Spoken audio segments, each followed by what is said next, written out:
a chance to seal it. It's done. It's Georgie Kelly. Rotherham United's pathway back to the championship is opening up.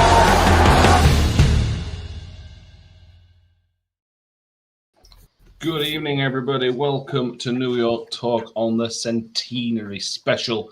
Today, Rotherham United are 100 years old, so we're going to go back through some memorable moments of Rotherham United, and that's it. That's what's going to fill us time on this cold, horrible, wet Tuesday evening. Danny's back. How you doing, Danny?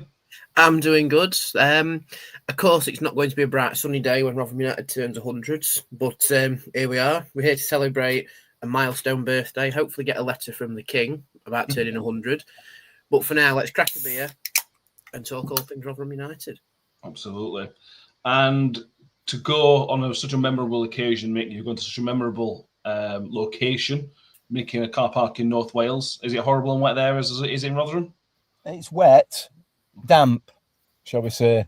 I'll not use the M word, it's damp. Okay, fair enough. It's a standard for Wales, I suppose, isn't it? Yeah. Right, we have Martin Holland's with us as his YouTube viewers guest. The Miller's 66. Sarah says, "Evening, all, happy birthday, Rotherham United."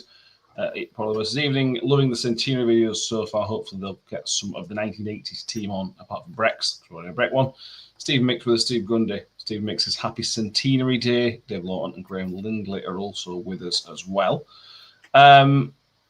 Richard says, "Evening, all. A bit of a damp squib on the 100-year day celebration. Not a lot of noise from the club." I don't know if Richard's being sarcastic, but I don't think I've seen the club put as much posts out, Danny, in a long, long time. There must have been 10 videos. My only criticism would be is they put the thing out at midnight last night. I get why they did that, but other than you, most people are in bed at that time, so most people kind of missed the original post. That would be my only minor criticism. I think the club have done a great job so far of everything they've put out. Yeah, well, I think it was fantastic because it meant hospitality workers got to see it first. Well, no, legit, I just got home from work and it popped up bang on midnight. Oh, special centenary celebrations list and everything. And it's like, oh, perfect. Get to have a beer and read this. Beautiful. But I do get why they've done it. But at the same time, they could have kept bouncing it out, saying, "Oh, in case you missed it," at varied intervals. I do like the sounds of what they've got in store for the centenary, even if it's just some ifs and maybes in there. We know we're going to be getting a kit release towards the end of this week. But from the colour palette that they're using for everything to do with the centenary, I kind of have a suspicion I know what the kit colours are going to be. It's going to be, of course, red for home shirt, potentially black and white for the away shirt to honour Rotherham Town, I think. And then potentially white with a bit of gold trim as a nod to Rotherham County, but also Centenary being the gold and everything. So they may have leaked it a little bit themselves or teased it or whatever, but you know what I'm like with kit shirts. That's my main thing. As you can see behind me this evening, we've got a plethora of different eras. But the one thing I will praise the club for is that 8-minute video about the history of United. That, honestly, I had tears running down my eyes watching that. There were so many amazing memories in there. And I think that's the best piece of media the club's put out in a very long time. It was just fantastic. Yeah, I agree. I completely agree. Mick, what are your thoughts on stuff that's been released today? The videos of where you had Brex, Frecklington, Brian Chappell, Alan Lee, Volks, a few other people as well. I'm sure I forgot. It's been a lot of legends talking today, I suppose. I'm sure there has, yeah. You've got to bear in mind and remember that I'm now back in 1973, and the dial-up internet connection's still not quite working, so my access to videos is not great. I saw the one that the RUFC put out yesterday, which is absolute genius, again, as always. And I'm sure that the Rotherham United one is good. I haven't seen it, unfortunately, because I can't get it. I'm struggling. I'm struggling while I'm here, but I'm sure it's excellent. And there's been some unbelievable memories anyway. We've all got them. You know, they're all in all our heads. And just to obviously to see them replayed is very, very special. Very, very special. Yeah, absolutely. Yeah, good, great bit of work. Just to tick this off, Harry says, assuming we'll come on to it, but we might have some competition with the podcast coming up in the future. Yeah, that's I about mentioned this last night, didn't I, Matt? Yeah, it's a club. What were the phrasing? Club. It was like a special edition club endorsed podcast. Endorsed. That's how they worded it. Are they not endorsing us? Well, you never know. I don't know. So. Ooh, stay tuned. After all the support we've given them this season, after all the support we've given, especially I've given the manager that we've had, I can't believe that we're not going to be endorsed by the club. This is terrible news. Yeah. So yeah, we'll see what happens with that. We have an idea what it might be, but time will tell what kind of kicks off with that. And yeah, we are in the know, shall we say, with what's happening. A little bit. Yeah.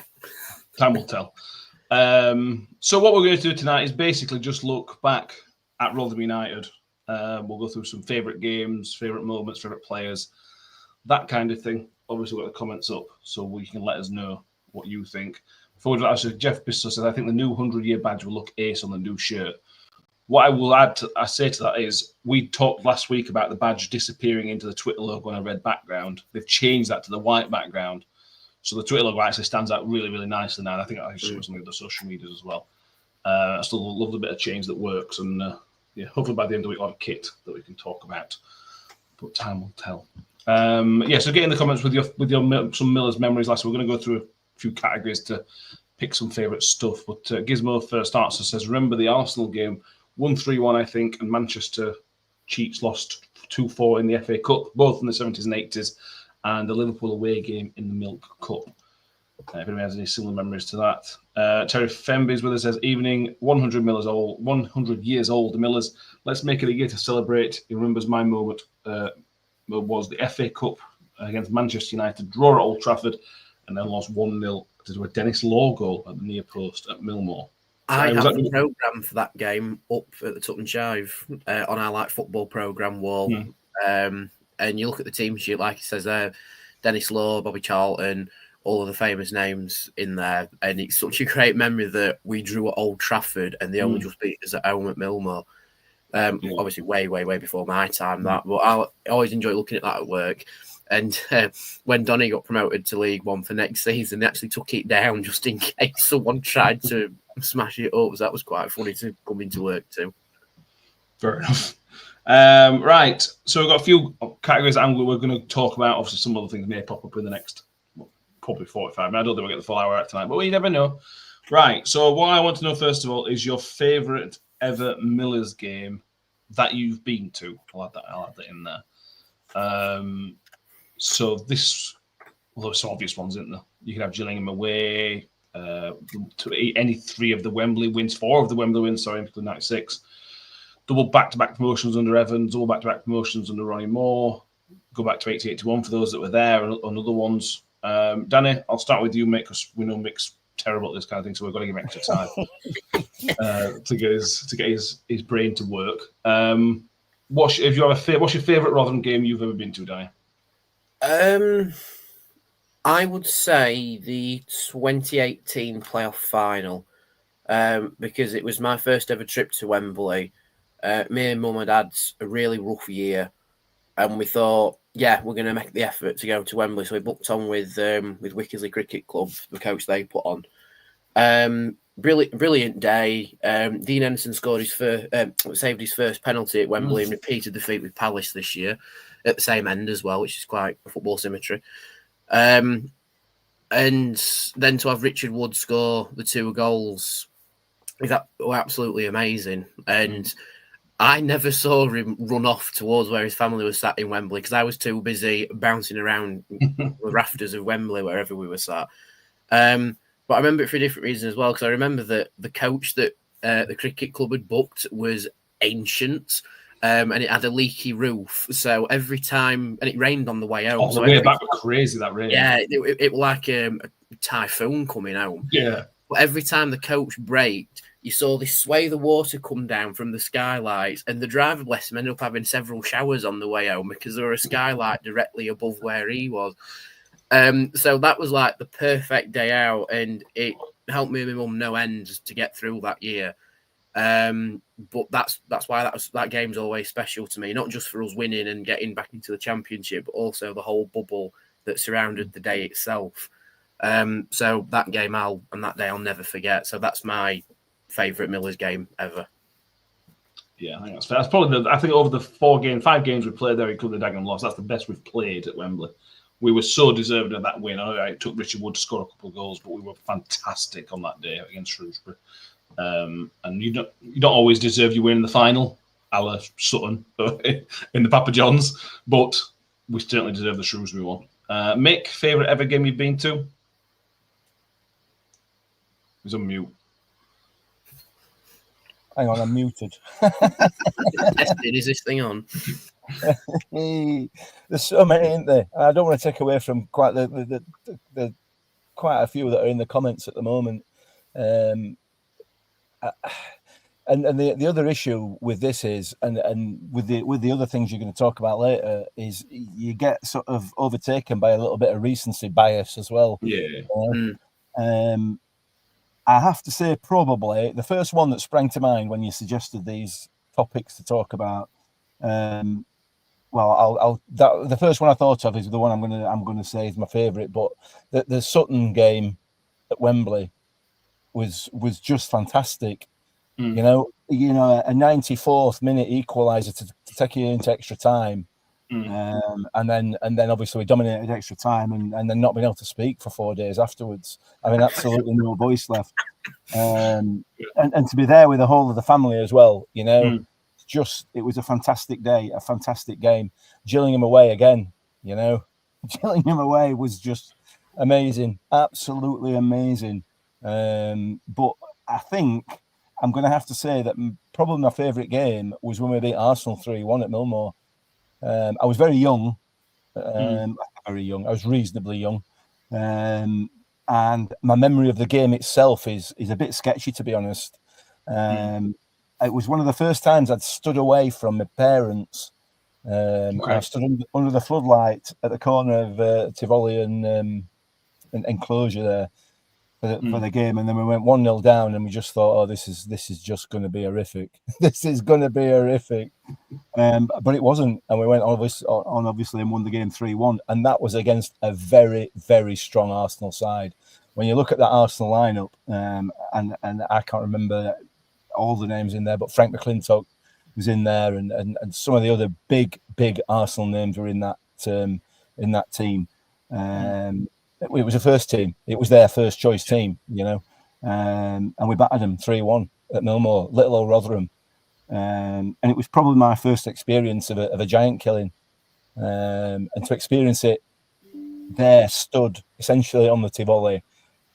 You went there to sing to do the Millermen video. You can only imagine what the atmosphere was like on that end of the ground that night. So yeah, I think probably that was my favourite game. I think, but there's been so many.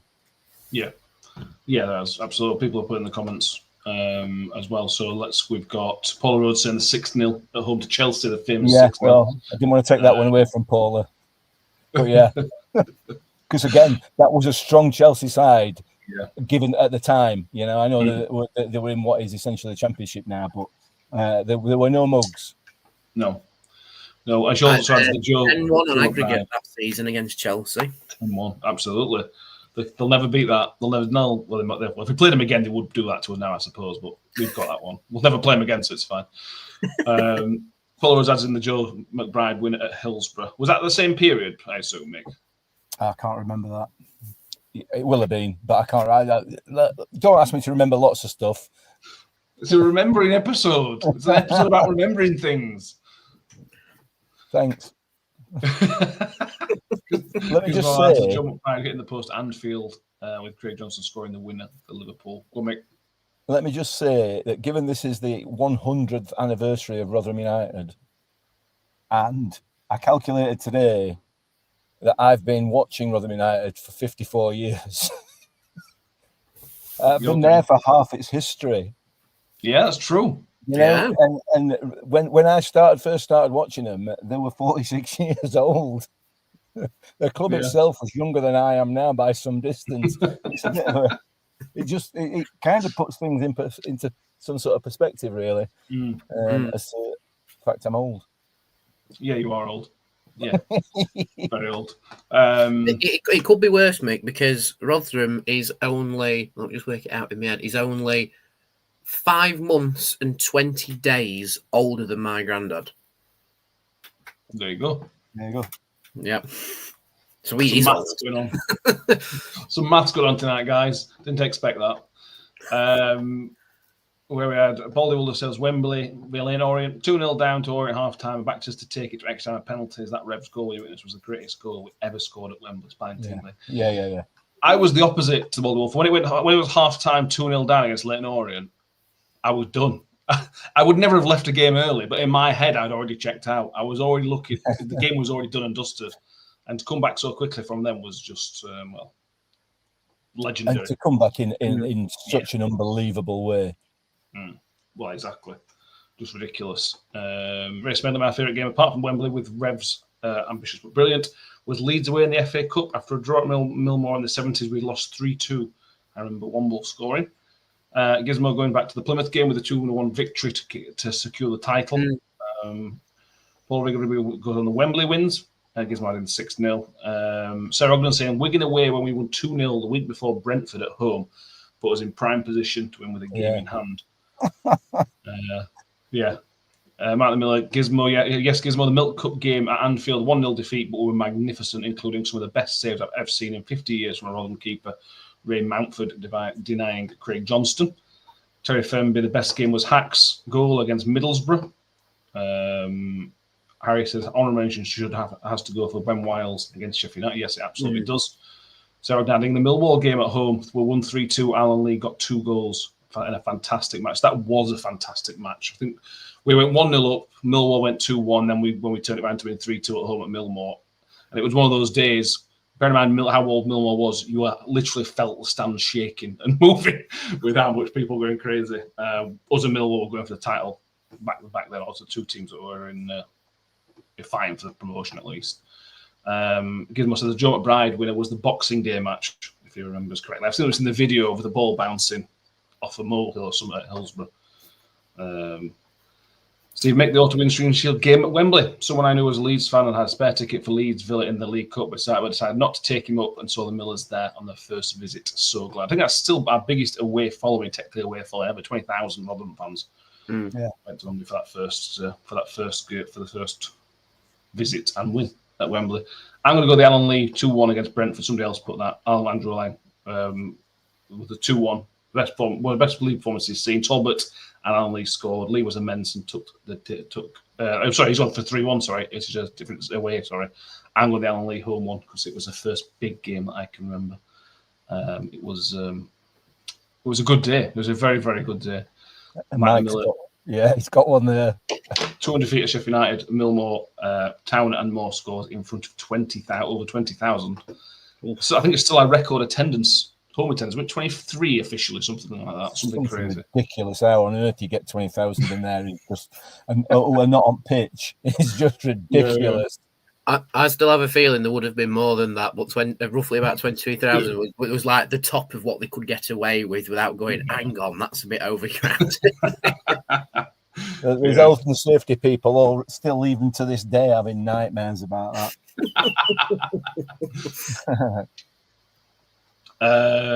Paul agrees. So what about the 2 last-minute winners at Hillsborough? 2 seasons on the trot. Sharon Garner, step up, my friend. Do you remember, Mick, the first one with the Richie Barker one? Do you remember being on the phone, I think, to your dad? It was because obviously these games weren't televised, and you were commentating to him down the phone about the Talbot free kick into Richie Barker, and then you put the phone down, I think, after that. I don't remember. No, I don't remember that. No. Oh, brilliant! Just so good, and to do it 6 months later, or whatever it was. Bear in mind, the season before that, I think Wednesday had been in the Premier League the season before that, or 2 years before that. They were very recently out of the Premier League. And interesting, they've never been back since. Yes, that's our fault. So I think didn't Wednesday come out of the Premier League in 02, was it? And they've never been back since. So yeah, it must have been because we went up into that 2000. We went up in 2001.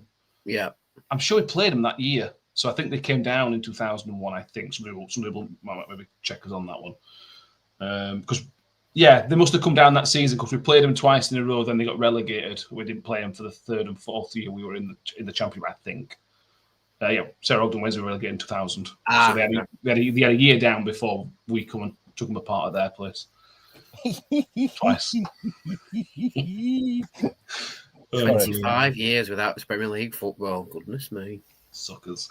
Paul Chadwick, the 0-6 to Rotherham at Millwall. Still the greatest opening day. And I don't think we'll ever be beaten. Especially away from home as well. Darren Byfield getting 4 of them. Absolutely. One of the best. That could be a scoring record from one Miller's player in a single game.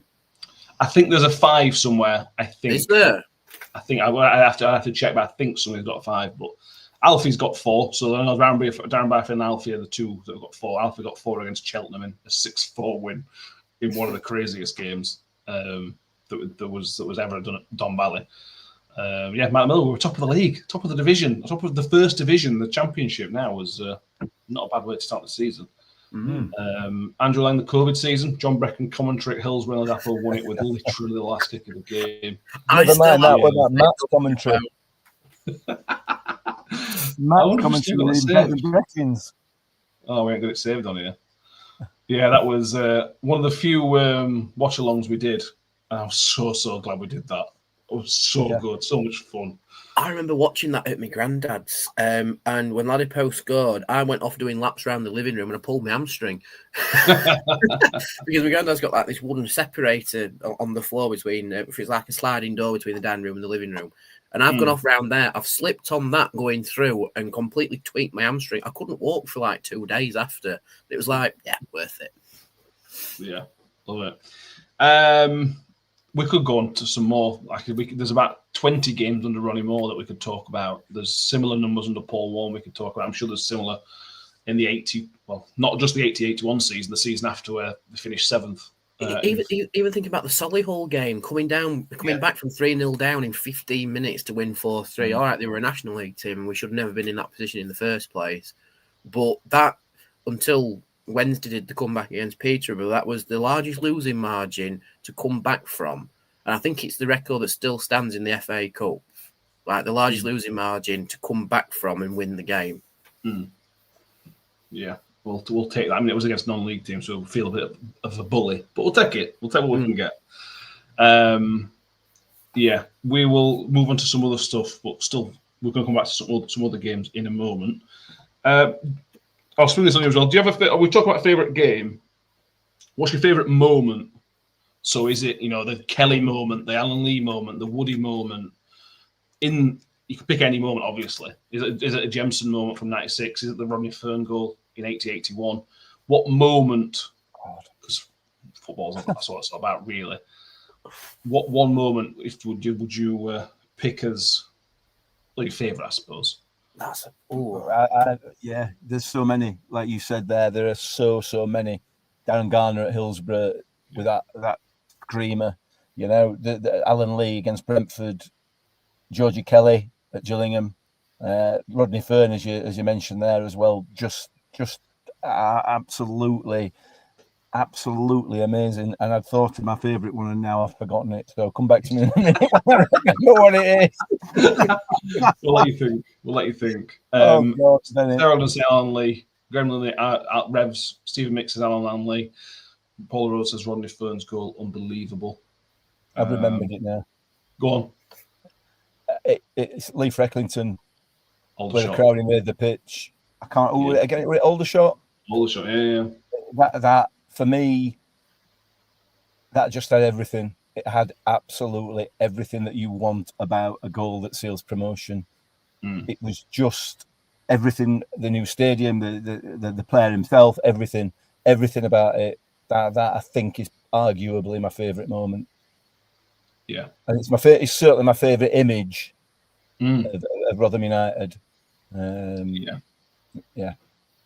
Harry saying the Sam Nombe against Cambridge.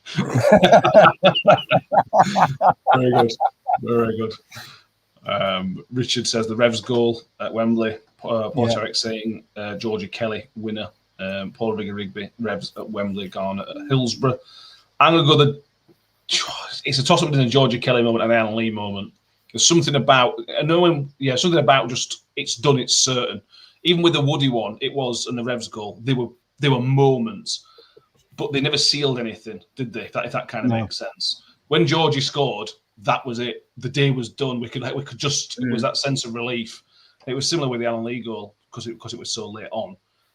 I'm going to go the Alan Lee goal just because I was 10 or 11 and it was just one of those special moments that you'll. It's just funny. It was my first big moment for Rotherham United, and it always stands out, that one. And who don't love Alan Lee? He's a beautiful man, isn't he? So let's just stick with Alan Lee for me. Danny? From a footballing perspective, I'm going to go for the Kelly one because that was my first experience of seeing us promoted without Wembley being involved at all. And like the commentary put it perfectly, chance to seal it, done, Georgie Kelly, sorted. He single-handedly wrote himself as a Rotherham legend by playing one game, one goal, done. He's there. It don't matter what happens in his career now. He will be remembered for that moment as a Rotherham player. For me personally, this is going to be out on a limb, so bear with me. And it was my first away game, which was at Doncaster. And it's when Kiefer Moore scored equaliser in like the 90th minute or something like that. And me and my mum have jumped up celebrating, and she was sat on like the end seat next to the stairs. And she gets pushed forward. She's about to go tumbling off down these stairs. And we're a good few 30 or so rows up. So I remember grabbing mum back, scruff at collar to stop her tumbling down these stairs. And we're celebrating it, and we come out and we see like scrapping between Rotherham and Donny fans afterwards. And then she grabs me back, scruffing my collar, and just goes, "Car now," and we just go home. But for me, that's my favourite moment as a fan. But from a footballer's perspective, Georgie Kelly's goal at Gillingham.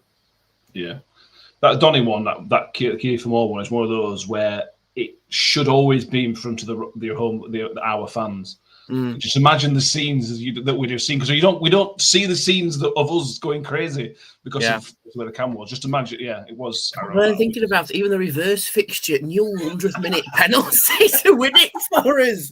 That season was crackers. Oh dear me, that's the craziest injury time I've ever seen. That at home, Donny. At home. Yeah, losing in the 92nd minute and by the end of it winning. Yeah, brilliant, just the best. Phil Rose says, Garner at the start, to do it in the last minute again, and watch the plebs put out the Rother Owls flag and sneak out. Ronnie with his 2-1 as he did both twice. times as well. Nick says, watch the video of the promotion at New York whenever he was about to run on the pitch. Not seen New York with them scenes since, I don't think. Yeah, that was definitely a shadow that went over from Millmore, because I've seen a lot of videos at Millmore where people are like over the advertising boards ready to run on the pitch. That was like the one last nod to Millmore, because you don't see scenes like that in football grounds anymore because they just keep you in the stands anyway. Yeah, but no, I love that moment as well. I've got that on repeat on my YouTube playlist, that video. Yeah, that was a build-up as well. Like Mick mentioned, a new stadium, but we'd had 8 years in League Two. We'd left Millmore. It wasn't that we left Millmore and come to the stadium either. We'd had 4 years out of the town, and the first year back, it was just that release of being a club again almost, because we kind of lost ourselves a little bit in Sheffield, as you'd expect. Chris Dolan, the Trevor Berry against Burnley, class. Yeah, first time live on telly. Trevor Berry does that. That's well up there. Right, next one we're going to go for is games you missed, you wished you had seen. Now, I was quite happy with myself when I thought of this question, because I think it's a great question. Obviously, this is more difficult for you, Mick, since you're older than us. So you'll have been to a lot more games than me and Danny. So again, we'll come to you last because you are useless at this kind of thing. Yeah, think about it. You can think all you want. You might as well come to me first, because I ain't got one. I genuinely haven't got one. No, because for me, I think all the important games I've managed to get to. I genuinely can't think of any at all, any important games, any good games, any spectacular games, any meaningful games that I don't think I've been very, very lucky in that sense. And so genuinely, I don't think I've got one. Maybe the Arsenal FA Cup League Cup. League Cup game where it was 72-73 on penalties.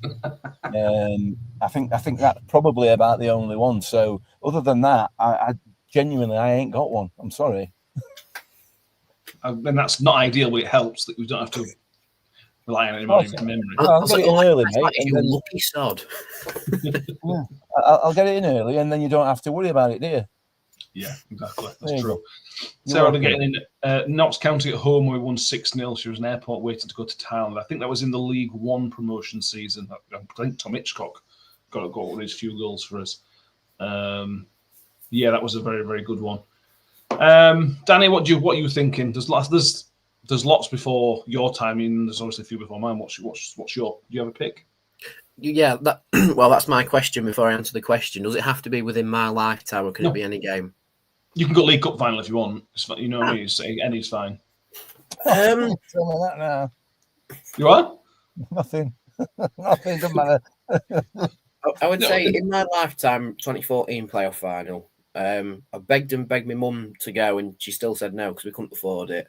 So I was listening to it on the radio on the stairs, and that's a memory in of itself. But in terms of games that I've seen footage of, that I'd love to have a time machine and go and witness that, would be the game against Plymouth that won us the league in '81. Because just seeing how full Millmore was and the stakes of the game and basically how hard everyone celebrated just inside the stadium, that's something that I would want to experience. But of course it were 18 years before I was even born, so I'll never get a chance to see it, but I still watch the footage back when I'm having a few beers at night, and it's just like, yeah, I'd love to have been there. That would have been ace. Yeah, I agree. Rounswell says he missed the 1-0 beating West Ham at Millmore, which goes down in legend, probably in West Ham's legends as well as a low point for them, to be honest. Great day. Paul Rigby, Chelsea 6-0 and the Gillingham 2-0 with the Kelly win. Trev saying Everton in the cup. Chris said this as a Shrews game at Wembley. He was in Hong Kong and tried to find it on a satellite channel and failed. You were very lucky, Mick, to be fair, because there is one game you did miss, which could have gone very badly. You missed the playoff final in 2010, didn't you? I did. I missed the Dagenham game. I didn't get to it because my wife had booked a holiday at that point. But we're over it now. She's back in good books now. It's taken a few years, but I watched that in a bar in Tenerife. Me and my family and about one other person. So that's the one. That's the one I missed. That I would have gone to, but it's left me with 100% Wembley record. So I'm not gonna balk at that at all. True. Miller, Richard's saying the 6-0 away, as does Scott Grundy, saying they wish they'd been the 6-0 away at Millwall, as does Stevie Mick. And the second last minute at Hillsborough, he was at the Leeds Festival, and his ex-mother-in-law phoned us and told him he'd won. Couldn't believe it when we'd done the last minute winner again. Back in the day, I love it. For me, there's three I would want to go. There's the Rodney Fern 2-1, because I've never seen us win the league. Obviously, you're the same, Dan. I've never seen us win the league. So I certainly like to have seen that. Chelsea 6-0. It's Chelsea 6-0, And obviously the first Wembley trip as well. But if I was going to pick one, I would go the championship winning game, because I'd just like to see us win a league one day, which would be nice, wouldn't it? Phil Rosenstein, like Mick, I've been lucky enough to be at some great games and to rub it in. It was a fantastic night at Arsenal as well. Thanks, Phil. Now you mentioned the Wembley game in '96, Matt. That's another one for me because it was Rotherham's first ever visit to Wembley, and we've been a club for 71 years and never been to Wembley. We went there, won relatively easily by looking at the highlights. Yeah. And Yep, job done. Took a trophy home. Easy peasy. And I think we're one of like the few teams to have won the same trophy at both Wembleys as well. That's true. Actually, good point. Yeah. We can say that. Terry Femi, this is a great one. Not Miller's, but Dad had won 2 tickets to the '66 World Cup final, and I was going to Italy on holiday in the school holidays. Oh, Terry, I'm sorry. Yeah. So sorry. At least if you miss one promotion with Rotherham, it might take 15 years, but there's another one coming around the corner at some point. Yes. A World Cup winner. Anyway, Power Man says 3-3. Come back against Derby County and look at my dad's gutted face. Yeah. Right. Moving on to the next one.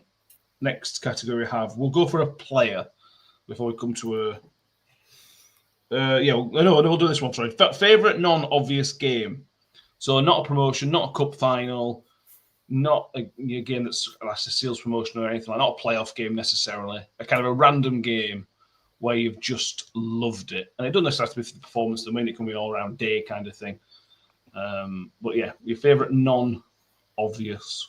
Well, we had one from Sarah earlier about the Wigan game prior to the Brentford game. Sorry. That's the kind of thing. That's my base level. I will start on this one. I've got 2. Bradford away in 2013 when Kieran Agard ran the full length of the pitch. I was just thinking of that one. Yeah, that's right up there. Right up there. Because there's that video on YouTube from Bradford end where they think they're going to score, runs up the right, and you just see the stand just carnage in the stand. It's a really poor quality video. There's just like loads of dots moving around, and I would just like, wow, what the hell? All those games, they absolutely peppered us. In the first 10-15 minutes, they absolutely battered us. And we were scored by a penalty and an open goal from miles out. Oldham away as well in 2001. This was like 10 games before the end of the season. We went away to Oldham and won 3-2. Rob Scott scored directly from a long throw. Yes, he did. The referee didn't see clearly.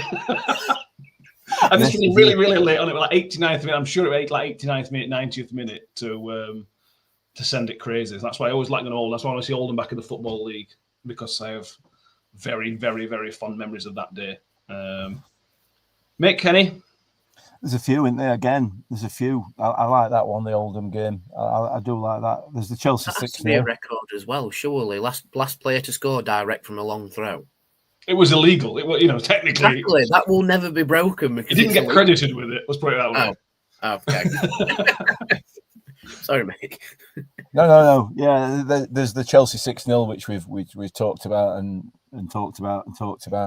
And Richard's put in the comments there, the comeback against Derby was very special. Just to see the Derby fans' faces when we got one back, it was amazing. It was a beautiful thing. Do you know what? I think my favourite, just for the I can't say the word, but housery, it has to be the West Ham game.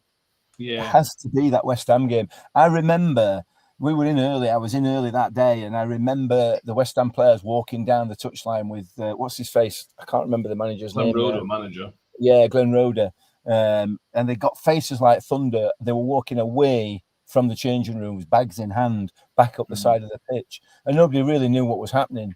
And obviously, it was because they refused to get changed in the changing rooms because it was they were a mess. And they went back to the hotel to get changed and came back, and then we beat them. And that just for that, it was just beautiful. It was it's just beautiful in my mind. I'm sure there are many more that I've probably forgotten, but yeah, I love that. I absolutely love that, and it has lived long in my memory. To see Glenn Roeder's face. The expression on his face as he trooped down that touchline on that little red gravel path that we had around the side of the pitch. Absolutely great fun. And obviously all the Rotherham fans that were in there giving them grief. Beautiful thing. Yeah, that is a very, very good one. So we just put in the comments that's a good one. That was a hell of a West Ham team, by the way. Yes. David James, Anton Ferdinand, Rob Lee, Don Hutchinson, Jermaine Defoe. Michael Carrick came on as substitute as well. I mean, that was a proper West Ham team. Wow. So yeah. So I was saying later on at Millmore about 98, it was the first time I've seen us come from behind and score a last minute winner against Mark Monington scored. We may have merged 2 games together. Stevie Mick says Oldham away, 3-0 in the rain. Added bonus. It was a really fantastic memory of being at a game with my dad. This is when Ronnie was playing and scored, if I remember rightly. Paul Rigby says, even though we lost Arsenal away in the Cup when they were unbeaten and we were down to 10 men and we took them all the way to pens. Can you remember whose debut that was, anybody? Famous. Fabregas. Cesc Fabregas' professional debut. One of the great players of European football. Learned how to play football against us, obviously. Another one that I remember very quickly, and I can't even. I can't even remember who we were playing. It was just one moment in the game, and it was Dion Dublin's last game, and he got roundly applauded. Yeah. As he was substituted and got roundly applauded by all 4 sides of the ground. Yeah, I think in my memory that's the first time I've ever seen that happen. Certainly in a Rotherham game. Yeah, I can't remember who it was, but again, that was at Millmore. I think it was either Leicester or Norwich. I can't remember which one it was. It was one of those two. I remember him scoring a goal from like 25 yards out, which pinged off underside of the bar. Obviously, someone else. Yeah, I remember. Yeah. I don't remember a player getting that kind of reception. Obviously, Dion Dubling was a big name as well, to be fair. But yeah. Steve Grundy says the 4-3 into Millmore against Hull after being 4-0 up. The relief. Paramount adding 3-3 against Derby. They were goading Lee Camps and Campy, what's the score? When they made it 3-3, shouted it back. Campy, what's the score? Loved it. And his dad's face. Mike the Miller says 4-4 against Swansea in 78. Listen to Radio Sheffield, never forget to. The reporter said the points are in the bag for Rotherham at 4-1 with 15 minutes left. The Rotherham way. Phil Ross and Crystal Palace at Millmore with the Toffoli singing 10-gallon hat on a 2-pint head to Malcolm Allison, who was the Palace manager. I don't remember that, but that's beautiful. That is absolutely beautiful. Just let me write that down because I'm going to have to use that again.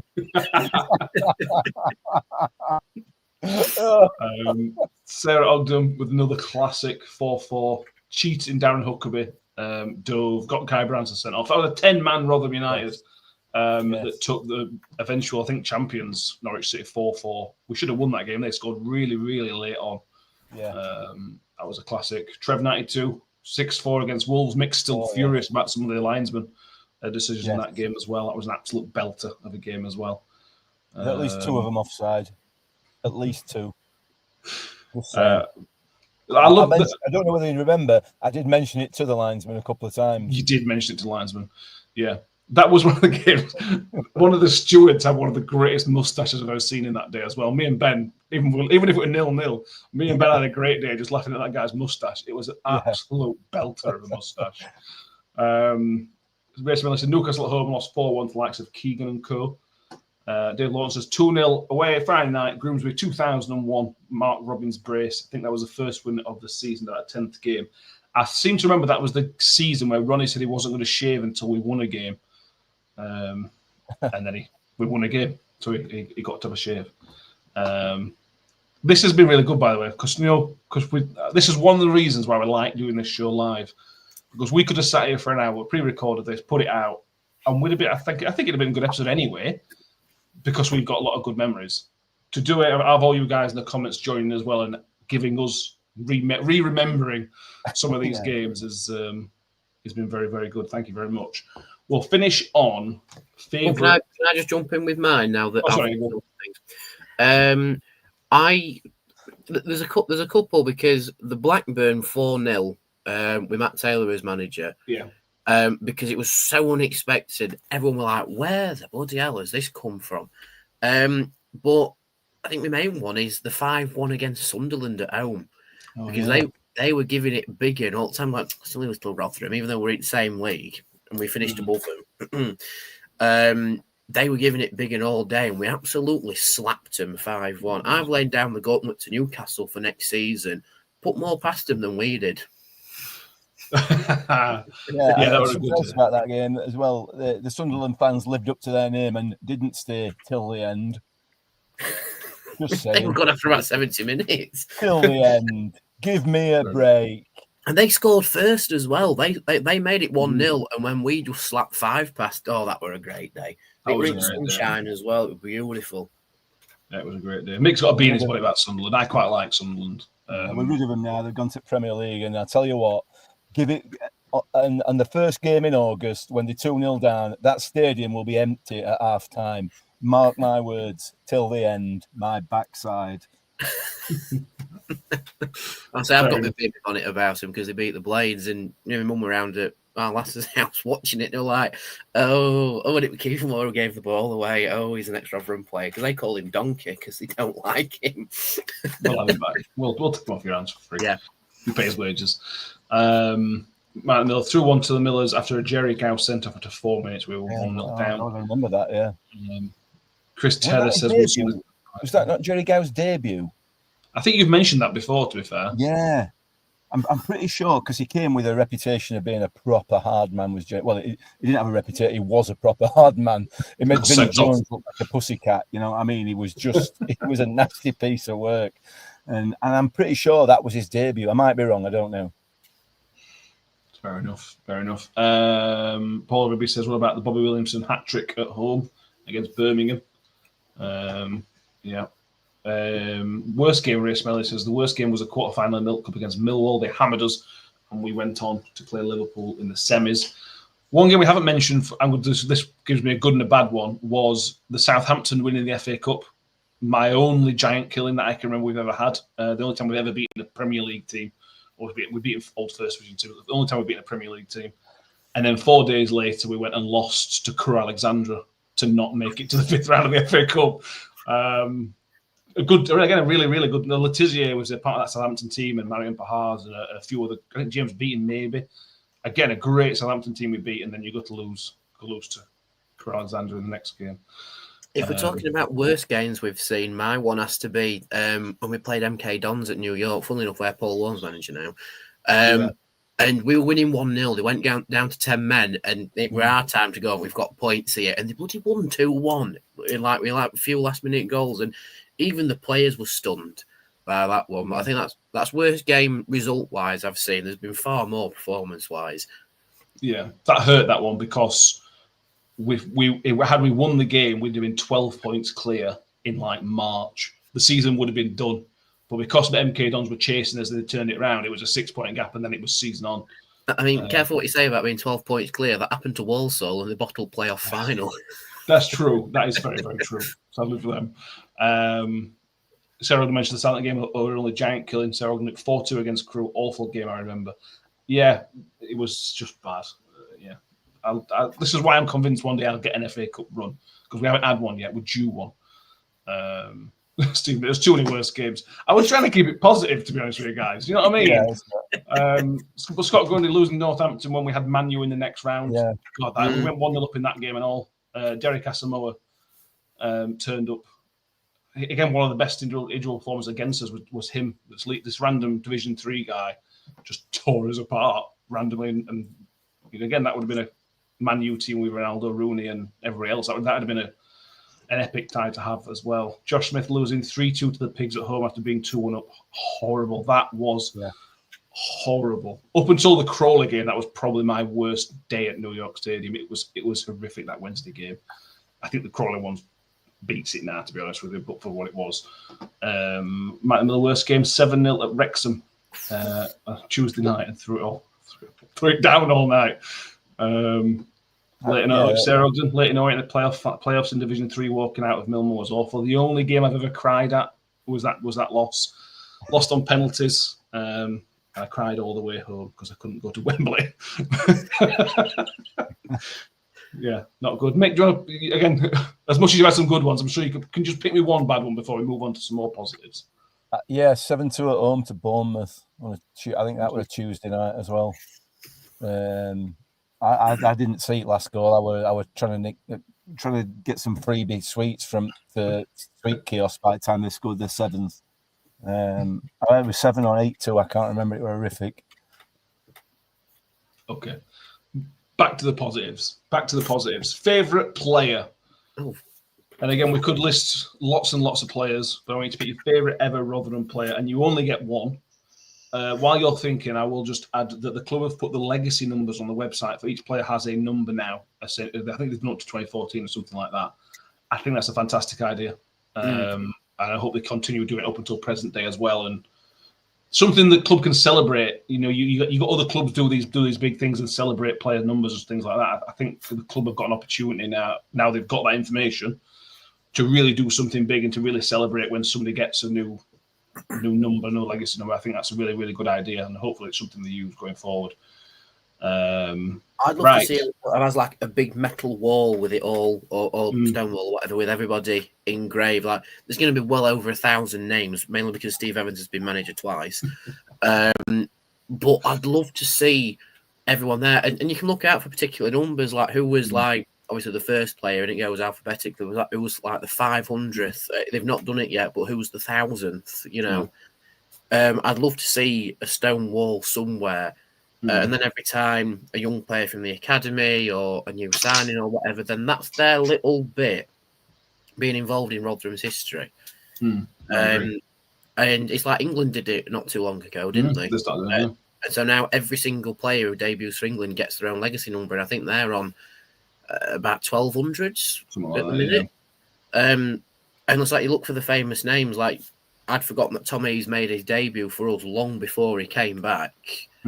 And I think his is just before Richard Wood's. But then you look at like, where's Paul Warnes? Where's Richard Woods? You know, where's Paul Hurst? I could go on. But no, if anyone from the club's watching, big stone wall, all of them engraved, new player signed. As soon as it's his debut, they get a new number as well. Yeah. I thought you were going to name them all then, Danny. Oh God, no! I'm a football nerd, but I'm not. My memory's not that good. There's like 800 so far up to 2014, I think. So they've probably got halfway through Evans' first tenure and lost count.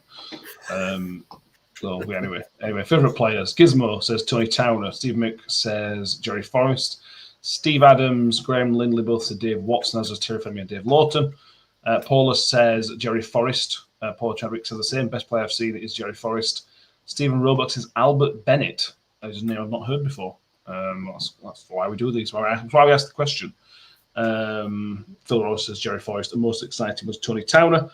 Matt Mill says Jerry Forrest and Tony Towner in the same team was just dreamland. Mason Ridley adds in Dave Watson. Gladstone Guest says Sid. Sarah Ogden says this is hard one. Steve Thompson for her. Scott going a difficult toss-up between Alan Lee and Sean Goodwin. I'm going to go modern. I'm going to go Frex. I just love Frex. I love everything about him. So I'm going to go Lee Frecklington. If I could be a person, I would be Lee Frecklington, I think. You are a person. I don't know whether we've mentioned this to you, but you are. If I could be a different person, if I could have been a player, I would have wanted to be Lee Frecklington. Because of some of the memories he created for the club and everything. Some of the goals he scored were such huge goals, even ignoring the Aldershot one. He had such great memories, such great goals. The Preston one in the playoff semi-final. The Middlesbrough one, which was late on. Just so many great goals from that guy. I love him. Mick, go. Bennett. Yeah. I mean, there's the obvious ones, aren't there? You know, with Tony Towner, who's an absolute legend of this football club. Ronnie, you know, that team, that 81 team is just amazing. Rodney Fern, just unbelievable. And obviously within that team, Ray Mountford as well. I'm very honoured to call Ray a friend. I've met him. He was my hero when he played for Rotherham United, and then I got to know him after he left football and met up with him actually on that the Millermen day.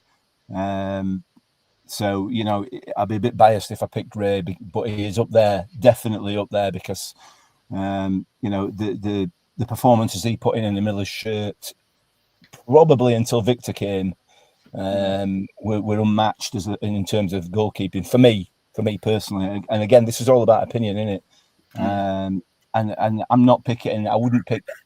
Not necessarily the best player, but there's so many. And you come to modern day and you look at Hakeem Odoffin and the things we've said about him and how he He just exemplifies what you want from a Rotherham United player. But my favourite player, and again, maybe a bit of recency bias, but I'm going to go with you, Matt, Lee Frecklington. And I cannot tell you why. Yeah. You know, he's not the most skillful player we've ever had. I don't know what it is, but there was something about Lee Frecklington that, yeah, he epitomised what I want to see in a Rotherham United player. But like I said, there's so many: Alan Lee, Steve Thompson, you know, and the list is going on and on and on in that in the comments there. Victor, crying out Victor's loud! I mentioned Victor in terms of his sort of relevance to Ray Mountford, but yeah, Victor again. Too many, but I'm going to plump for Lee Frecklington because just love the man. Yeah, it was just a joy to watch Frex, and he was a big game player as well. You know, we've had some great players, and then when the big game have come, they've not performed or whatever. But when there was a moment, Frex stood up. I know he missed his penalty at Wembley, but he still stood up and took it. He was still managed to stand up and take it, and it was just a big game man, which I admire as well. Jim McDonough, keeper as good as Victor. Trev says Animal Fondant. Jim McDonough, yeah. I forgot about Jim McDonough, but yeah. Paul brings too many mentions since 1978.